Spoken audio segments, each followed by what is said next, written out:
Matrix representation of graphs.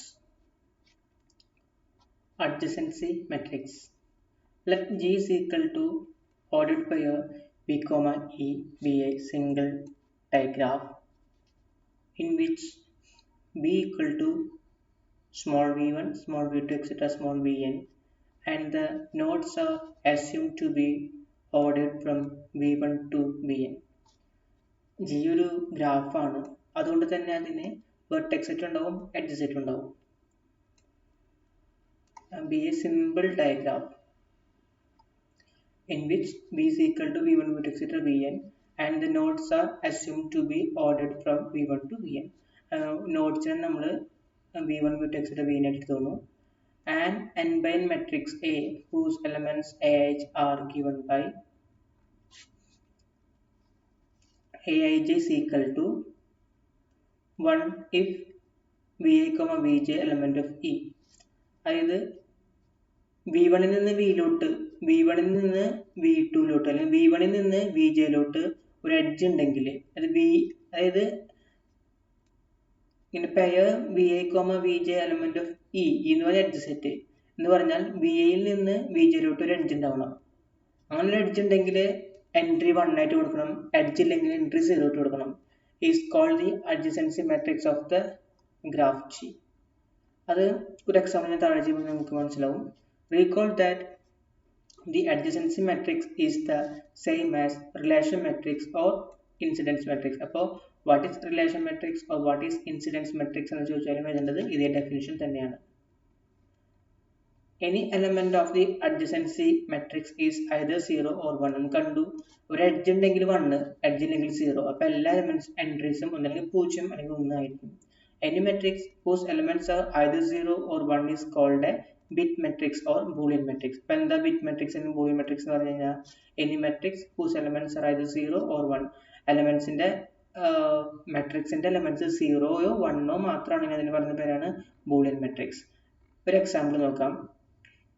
ഇതിനെ u1 എന്ന് കൊടുക്കാം, this is u2. ഓക്കെ, ഒരു v1 എന്ന് കൊടുക്കാനാണ് പറഞ്ഞിട്ടില്ല. അപ്പോൾ this is v1, this is v2, v3, v4.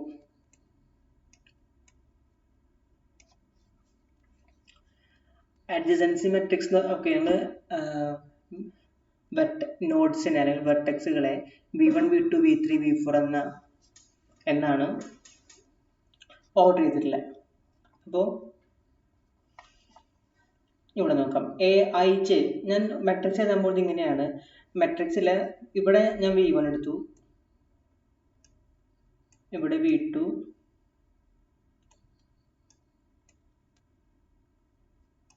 ഇവിടെ v3, ഇവിടെ v4, അതുപോലെ ഇവിടെ v1, v2 ആണ് ഇവിടെ എലമെന്റ്സ് എടുക്കുന്നത്. അപ്പോൾ ഇത് a11 എന്ന് പറഞ്ഞാൽ v1 ൽ നിന്ന് vയിലോട്ട്, a12 എന്ന് പറഞ്ഞാൽ എന്താ, v1 ൽ നിന്ന് v2ലോട്ട് ഒരു എഡ്ജ് ഉണ്ടെങ്കിൽ അതിന് എന്താണ് a12. a13 എന്ന് പറഞ്ഞാൽ എന്താ, v1 ൽ നിന്ന് v3ലോട്ട് എഡ്ജ് ഉണ്ടെങ്കിൽ. a14 എന്ന് പറഞ്ഞാൽ v1 ൽ നിന്ന് v4ലോട്ട്. അതുപോലെ a21 എന്ന് പറഞ്ഞാൽ v2 ൽ നിന്ന് v1ലോട്ട്. a22 എന്ന് പറഞ്ഞാൽ v2 ൽ നിന്ന് v2ലോട്ട്. ഇവിടെ v3 എഴുതണം, ഇവിടെ v4 എഴുതണം, ഇവിടെ v3 എഴുതണം, ഇവിടെ v4 എഴുതണം. അപ്പം നമ്മളിങ്ങനെയാണ് വരുന്നത്. ഇനി നിങ്ങൾ ഡയഗ്രാം നോക്കാം. ഇതിനർത്ഥം എന്താ, aij എന്ന് പറഞ്ഞു കഴിഞ്ഞാൽ vi യിൽ നിന്ന് vjയിലോട്ട് ഒരു എഡ്ജ് ഉണ്ടെങ്കിൽ അതിന് 1 എന്ന് കൊടുക്കണം, ഇല്ലെങ്കിൽ 0 എന്ന് കൊടുക്കണം. ഇവിടെ നോക്കാം, v1 ൽ നിന്ന് a11 എന്ന് പറയുന്നത് എന്താ, v1 ൽ നിന്ന് v1നോട് എഡ്ജ് ഉണ്ടാവണം, എന്ന് പറഞ്ഞാൽ ലൂപ്പ് ഉണ്ടാവണം. ഇവിടെ ലൂപ്പ് ഇല്ലാത്തതുകൊണ്ട് v1 ൽ നിന്ന് v1നോട് എഡ്ജ് ഇല്ല. അപ്പൊ എന്തായി, a11 0 ആണ്. What is a12? v1 ൽ നിന്ന് v2ലോട്ട്, v1 ൽ നിന്ന് v2ലോട്ട് എഡ്ജ് ഉണ്ടോ, എഡ്ജ് ഉണ്ട്. അപ്പൊ അത് 1 കൊടുത്തു. ഇനി a13 എന്ന് പറഞ്ഞാൽ v1 ൽ നിന്ന് v3ലോട്ട് എഡ്ജ് ഉണ്ടോ, v1 ൽ നിന്ന് v3ലോട്ട് എഡ്ജ് ഇല്ല. അത് പാത്തലവിടെ ചോദിക്കണേ, എഡ്ജ്, ഒരു എഡ്ജ് ഇവിടെ നിന്ന് ഇങ്ങോട്ടേക്ക് ഒരു വരയുണ്ടോ, ഇവിടെ നിന്ന് ഇങ്ങോട്ടേക്ക് v1 ൽ നിന്ന് v3ലോട്ട് വരയില്ല. v3 ൽ നിന്ന് V1 ഉണ്ട്, പക്ഷെ V1 നിന്ന് V3 ഇല്ല. അപ്പൊ എന്ത് മനസ്സിലായി? 0. ഇനി A14 എന്ന് പറഞ്ഞാൽ V1 നിന്ന് V4, V1 നിന്ന് V4 ഇല്ല, so 0.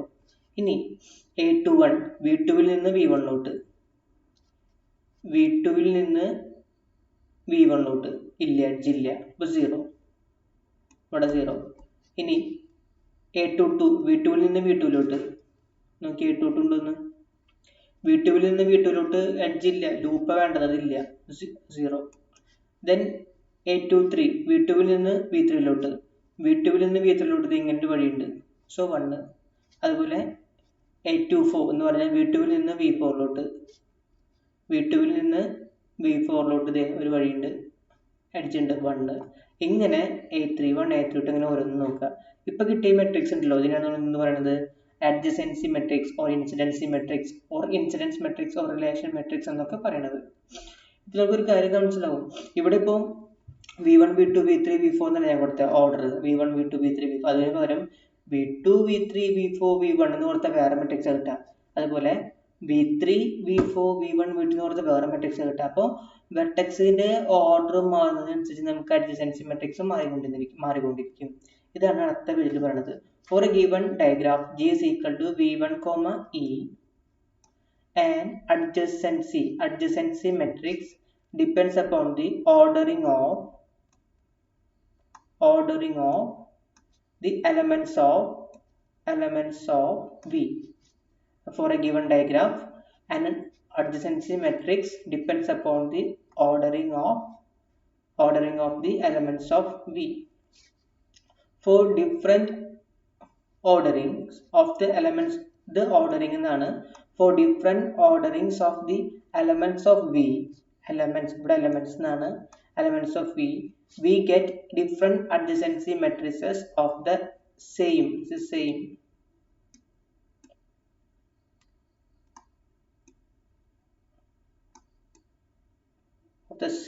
graph G.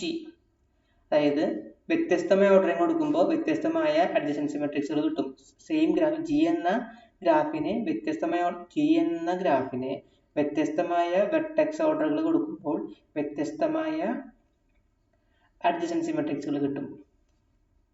However, any one of the adjacency matrix of G can be obtained from another adjacency matrix of the same graph by interchanging sum of the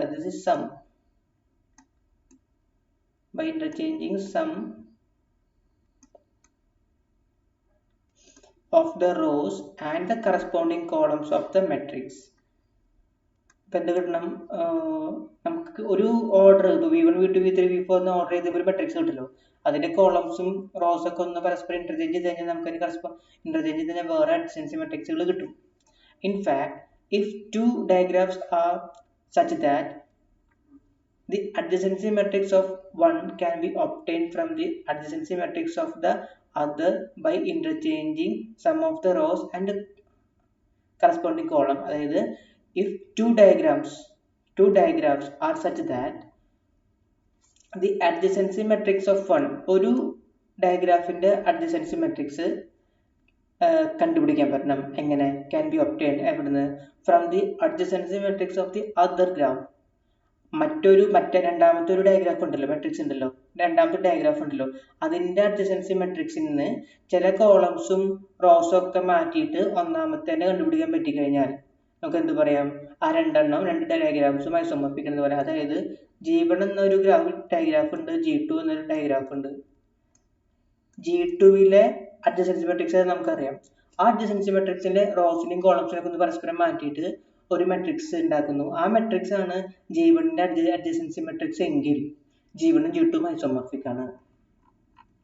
For a null graph which consists of only n nodes but no edges, അതായത് ഇവിടെ നോക്കാം, 4 nodes മാത്രമേ ഉള്ളൂ, അല്ലെങ്കിൽ vertices മാത്രമേ ഉള്ളൂ, edge ഇല്ല.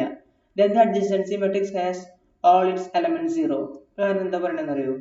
നോക്കി ഈ ഒരു ഗ്രാഫ് നോക്കാം. ഇതിന് V1 V2 V3 V4 എന്ന എഡ്ജസ് എന്ന 4 വെർട്ടെക്സുകൾ മാത്രമേ ഉള്ളൂ, എഡ്ജസ് ഇല്ല. എഡ്ജസ് ഇല്ലെങ്കിൽ എന്താ? നമ്മൾ adjacency matrix ഫോം ചെയ്യുന്നത് എങ്ങനെയാണ്? ഇത് വരച്ചിട്ട് എഡ്ജസ് നോക്കിയിട്ട് V1 നിന്ന് V2 ഇല്ല, എഡ്ജ് ഇല്ല. V1 നിന്ന് V1 ഒരു എഡ്ജ് ഇല്ല. V1 നിന്ന് V4 ഇല്ല, V1 നിന്ന് V3 ഇല്ല. അതുപോലെ V2 നിന്ന് V1 ഇല്ല, V2 നിന്ന് V2 ഇല്ല, അങ്ങനെ ഒന്നുമില്ല. അപ്പൊ എല്ലാ എലമെന്റ്സും സീറോ ആയിരിക്കും. ഈ എലമെന്റ്സ് അങ്ങനെ എല്ലാ എലമെന്റ്സും സീറോ മെട്രിക്സ് എന്താ പറയാ? Null matrix. So this is a null matrix. That is for a null uh, graph which consists of only n nodes but no edges, the adjacency matrix has all its elements zero. That is, adjacency matrix is a null matrix. അതിന്റെ example ആണ് ഈ കാണിച്ചിട്ടുള്ളത്. അതുപോലെ if there are loops at each node, if there are loops at each node but no other edges, 4 vertex ഉണ്ട് നമുക്ക്. 4 വെർട്ടെക്സിലും ഓരോ ലൂപ്പുകൾ ഉണ്ട്, പക്ഷെ എന്തില്ല, വേറെ എഡ്ജസ് ഇല്ല. അപ്പൊ ഇതിന്റെ അടുത്ത് എന്താ, നമ്മൾ എങ്ങനെ ചെയ്തത് ഇതിനെ? V1 V2 V3 V4 മേലെ കൊടുത്തു, ഇവിടെ V1 V2 V3 V4 കൊടുത്തു. ഇനി A11 എങ്ങനെ ചെയ്താ? V1 നിന്ന് V1 തൊട്ട്, യെസ്, V1 നിന്ന് V1 ഒരു ലൂപ്പ് ഉണ്ട്, അപ്പോൾ 1 കൊടുത്തു. V1 നിന്ന് V2 ഉണ്ടോ? ഇല്ല. V1 നിന്ന് V3 ഉണ്ടോ? ഇല്ല. V1 നിന്ന് V4 ഉണ്ടോ? ഇല്ല. ഇനി V2 നിന്ന് V1 ഉണ്ടോ? ഇല്ല. V2 നിന്ന് V2 ഉണ്ട്, ലൂപ്പ് കൂടി. ഇതാണ് V1 V2 V3 V4. V3 നിന്ന് V3 ഉണ്ട്, ലൂപ്പ് ഉണ്ട്, അപ്പോൾ ഇവിടെ 1 വന്നു. V4 നിന്ന് V4 ലൂപ്പ് ഉണ്ട്, അതുകൊണ്ട് ഇവിടെ 1 വന്നു. അപ്പൊ എന്താ മനസ്സിലായത്? ലൂപ്പുകൾ മാത്രമേ ഉള്ളൂ, വേറെ അഡ്ജസ്റ്റ് ഒന്നും ഇല്ല എങ്കിൽ ആ ഗ്രാഫിന്റെ അഡ്ജസൻസി മെട്രിക്സ് എന്ന് പറയുന്ന ഒരു ഐഡന്റിറ്റി മെട്രിക്സ് ആയിരിക്കും, അല്ലെങ്കിൽ യൂണിറ്റ് മെട്രിക്സ് ആയിരിക്കും. If there are loops at each node but no other edges in the graph, then the adjacency matrix is the identity or the null matrix, or the unit matrix.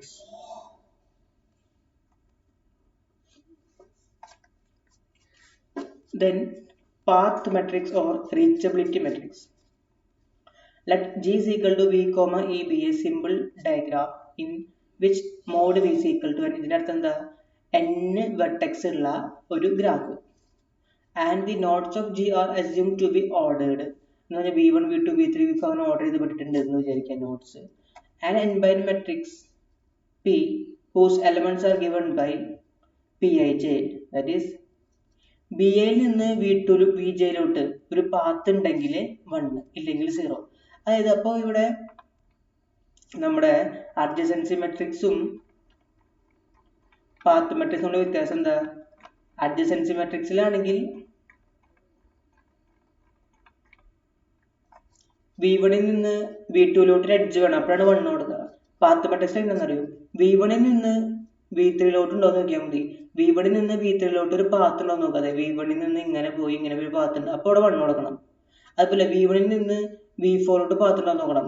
V1 നിന്ന് V2 ഉണ്ട്, V2 നിന്ന് V4 ഉണ്ട്, അപ്പോൾ V1 നിന്ന് V4 ഒരു path ഉണ്ട്, അപ്പോൾ 1 കൊടുക്കണം. അഡ്ജസൻസി മെട്രിക്സിൽ എങ്ങനെയായിരുന്നു? V1 നിന്ന് V2 എഡ്ജ് ഉണ്ടോ എന്ന് നോക്കണം, എഡ്ജ് ഉണ്ട്. V1 നിന്ന് V4 എഡ്ജ് ഇല്ല, അപ്പോൾ 0 കൊടുത്തു നമ്മൾ. അപ്പോൾ പാത്ത് മെട്രിക്സ് ആണെങ്കിൽ, അല്ലെങ്കിൽ റീച്ചബിലിറ്റി മെട്രിക്സ് ആണെങ്കിൽ V1 നിന്ന് V2 പാത്ത് ഉണ്ടെങ്കിൽ, ചിലപ്പോൾ പാത്തിൽ നമുക്ക് 3 ആവാം, 4 ആവാം, വലിയ പാത്താവും, കുഞ്ഞു പാത്താവാം, അങ്ങനെയൊക്കെ ആണെങ്കിലാണ് 1 കൊടുക്കേണ്ടത്. വ്യത്യാസം എന്താണ്? അഡ്ജസൻസി മെട്രിക്സ് ആണെങ്കിൽ എഡ്ജ് ഉണ്ടെങ്കിൽ 1 കൊടുക്കണം. പാത്ത് മെട്രിക്സ് ആണെങ്കിൽ പാത്ത് ഉണ്ടെങ്കിലാണ് 1 കൊടുക്കേണ്ടത്. അതാണ് ഏറ്റവും വലിയ വ്യത്യാസം.